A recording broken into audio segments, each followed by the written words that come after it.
গাইবান্ধায় নতুন করে শীতের তীব্রতা বাড়ায় বিপাকে পড়েছেন হতদরিদ্র মানুষ। বিশেষ করে নদী তীরবর্তী এলাকা, চরাঞ্চল ও বন্যা নিয়ন্ত্রণ বাঁধে আশ্রিত শিশু, নারী, পুরুষ গরম কাপড়ের অভাবে কষ্ট পাচ্ছেন। একই সাথে হাসপাতালে শীতজনিত রোগে আক্রান্ত রোগীর সংখ্যাও বেড়েছে। ডাক্তার সংকট ও ওষুধ স্বল্পতায় অসচ্ছল অভিভাবকরা চিকিৎসা নিতে হিমশিম খাচ্ছেন। জেলায় ব্রহ্মপুত্র, তিস্তা সহ বিভিন্ন নদী বেষ্টিত চরাঞ্চলের মানুষ নদ নদী থেকে উঠে আসা হিমেল হাওয়ায় কাঁপছেন। শীতের বস্ত্রের সরকারি বেসরকারি সাহায্য চাহিদার তুলনায় অপ্রতুল হওয়ায় তাদের দুর্দশা বেড়েছে। এসব মানুষ সরকারি সাহায্য চান। শীতকালে কিছু কিছু রোগের প্রাদুর্ভাব বেশি হয়, বিশেষ করে শিশুদের ক্ষেত্রে এবং বয়স্কদের ক্ষেত্রে। শিশুদের ক্ষেত্রে সাধারণ সর্দি জ্বর থেকে শুরু হয় এবং সেটা দেখা যায় যে যথাসময়ে সঠিক চিকিৎসার অভাবে হয়তো নিউমোনিয়া পর্যন্ত চলে যায়। তো এই ধরনের রোগী আমাদের এখানে আসছে এবং সংখ্যাটা অতীতের তুলনায় বেড়ে গেছে।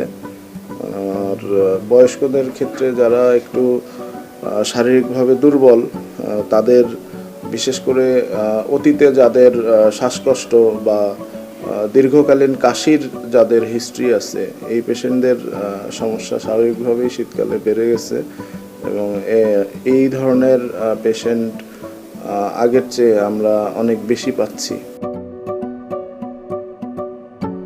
এদিকে গাইবান্ধা জেনারেল হাসপাতালে ডায়রিয়া, শ্বাসকষ্ট, নিউমোনিয়া সহ নানা শীতজনিত অসুখ নিয়ে ভিড় করছেন রোগীরা। এদের মধ্যে শিশু ও বয়স্ক মানুষের সংখ্যা বেশি।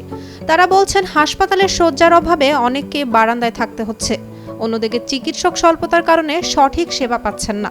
হাসপাতালে সব ওষুধও মিলছে না, কিনতে হচ্ছে বাইরে থেকে। গাইবান্ধা জেনারেল হাসপাতালে প্রতিদিন গড়ে 50 জন রোগী বিভিন্ন এলাকা থেকে চিকিৎসা সেবা নিতে আসছেন।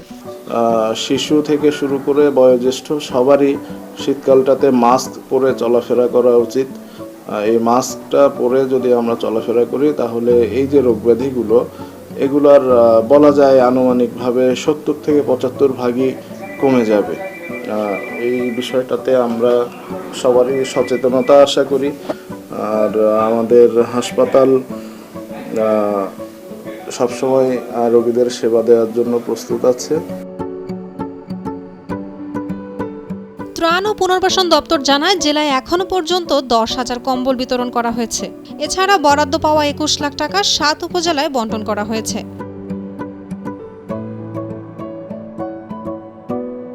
অমিতাভ দাস, হিমনের তথ্যচিত্র ডেস্ক রিপোর্ট। উর্মি আক্তার, সোমা, কালের কণ্ঠ।